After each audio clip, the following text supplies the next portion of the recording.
Ministers, again, expecting today a different kind of announcement about gun policy from Mr. Trudeau. Here we go. Macklem as the next governor of the Bank of Canada. Mr. Macklem, who is currently the Dean of the Rotman School of Management at the University of Toronto, has extensive experience in the global financial system and risk management. With his appointment, the Bank of Canada will be well positioned to help with the economic response and eventual recovery from the COVID-19 pandemic. I also want to note that May 1st marks the beginning of Asian and Jewish Heritage Month. Unfortunately, we've seen a rise in anti-Asian sentiment lately, and this week, 2 more anti-Semitic incidents took place. It's important to celebrate who we are at all times and not give in to hatred or fear. When times are tough, Canadians come together. That is who we are.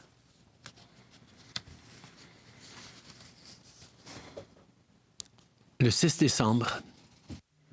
On December 6, 1989, I was in Montreal, in Cégep, at the bottom of the hill to Polytechnic. I couldn't tell you what I was studying that day, but I will never forget the moment when I heard the first reports of a shooting at Polytechnic. At first, I was shocked. I was 17 years old, and I couldn't understand that such an act of violence towards women could happen in a country such as ours, in a society such as ours. Every Canadian has their version of this story. Every one of us remembers the day when we realized that even in Canada, a man with a gun could irrevocably alter our lives for the worse. We remember how our sense of safety was shaken, how our worldview was changed. École Polytechnique, Mayerthorpe, Dawson College, Moncton, La Loche, La Grande Mosquée de Québec, the Danforth, Fredericton,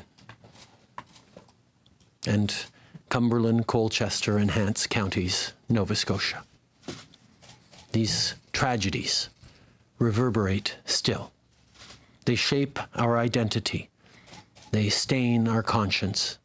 They make adults out of children. And the heartbreaking truth is they're happening more often than they once did. With each passing year, more families are ripped apart by tragedy. More parents are struggling to explain the inexplicable to their kids. And more teenagers are growing up in a world where gun violence is normalized. It needs to stop. Last week, 22 Canadians were killed in the deadliest rampage in our country's history. They were nurses and teachers, correctional officers and RCMP officers. They were someone's child, someone's best friend, someone's partner. Their families deserve more than thoughts and prayers. Canadians deserve more than thoughts and prayers.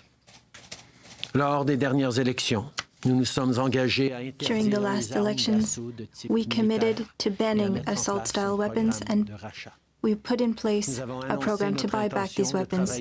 We announced our intention to work with the provincial and territorial governments in order to allow municipalities to ban handguns. We also promised to take other measures in order to save lives. In October, Canadians confided in their elected officials a clear mandate to restrict the use of these weapons in Canada, and we intend to maintain our engagement. For military-grade assault weapons in Canada, we are banning 1,500 models and variants of these firearms by way of regulations. These weapons were designed for one purpose and one purpose only: to kill the largest number of people in the shortest amount of time. There is no use and no place for such weapons in Canada. For many families, including many Indigenous people, firearms are part of traditions passed down through generations, and the vast majority of gun owners use them safely, responsibly, and in accordance with the law, whether it be for work, sport shooting, for collecting, or for hunting. But you don't need an AR-15 to bring down a deer.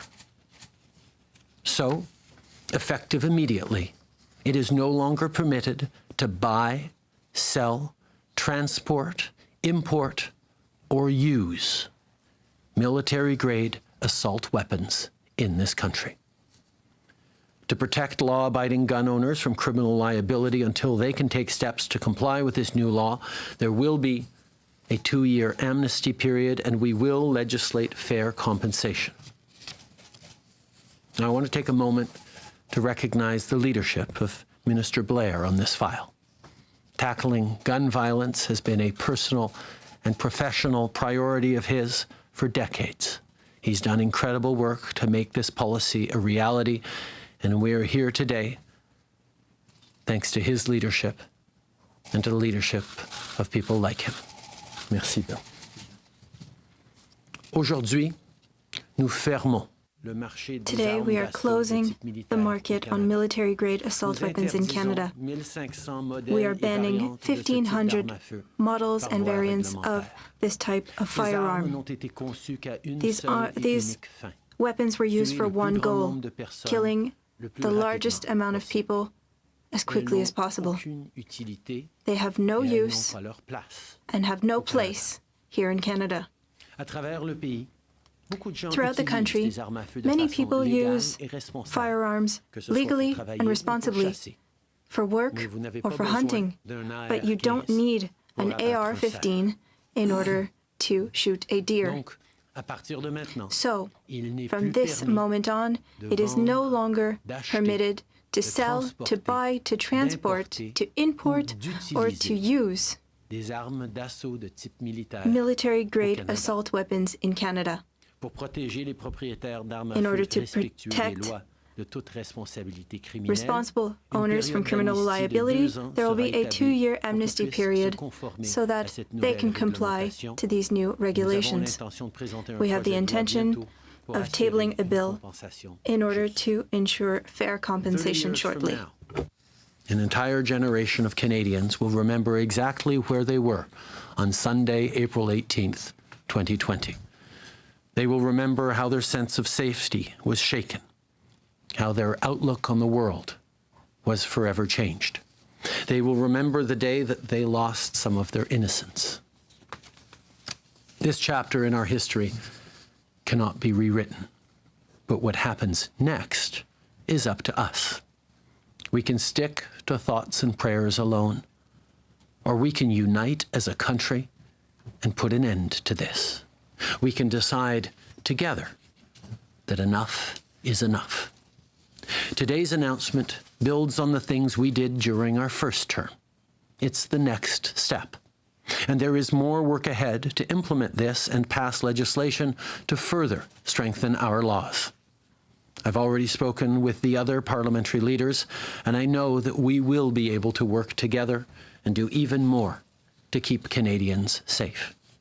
Every single Canadian wants to see less gun violence and safer communities. So today, we take another big step forward. Merci beaucoup.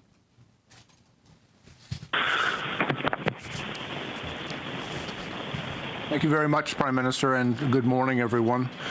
Before I begin my remarks, I'd like to take the opportunity to extend my sincere condolences to the families of those that were lost in the helicopter crash off the coast of Greece on Wednesday. We will always remember their service and their sacrifice. I'd like to thank you all for joining us here today for what I believe to be a very significant and yet